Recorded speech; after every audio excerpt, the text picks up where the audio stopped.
o professor é a esperança do amanhã. E aí a gente vê por que a esperança do amanhã hoje se sente sucateado, né? Se sente sem esperanças. Porque, infelizmente, o nosso sistema nos coloca numa condição de neutralidade. Ou você fica neutro ou você dança.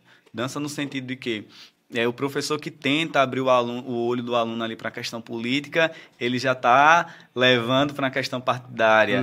O professor que tenta promover uma defesa da questão religiosa, que tenta abordar o currículo afro, que está na lei, né, na Lei 10.639/03, que prevê o ensino da história e da cultura afro-brasileira e agora indígena também, recentemente, ele é atacado, ele é vítima de alvo, de ofensas, né?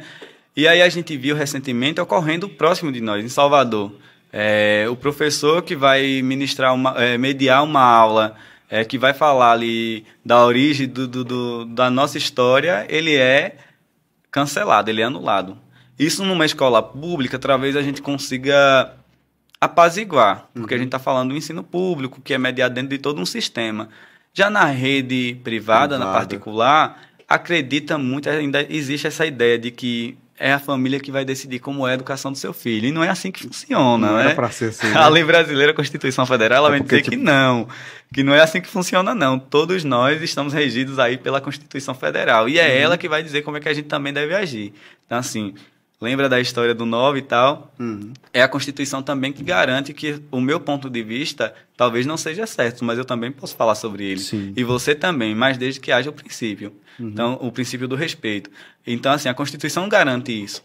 Só que, infelizmente, na prática, nem tudo está ocorrendo como deveria ser. Por conta da dominação da elite. Da elite, esse pensamento elitista, né? De que, geralmente, a gente vai ver assim, a elite decide como eles querem tudo, né? A gente vai dizer, o pobre, ele tem que continuar sendo pobre.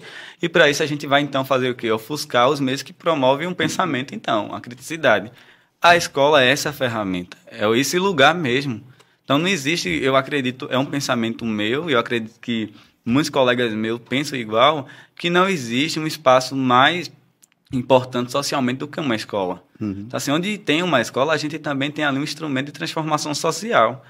Nós olhamos para a escola olhando também para o amanhã. Então, se a gente tem uma escola sucateada, a gente está olhando para um amanhã sucateado. Se a gente tem uma escola com professores que não são abertos ao diálogo, a gente vai ver também que esses alunos vão refletir o amanhã.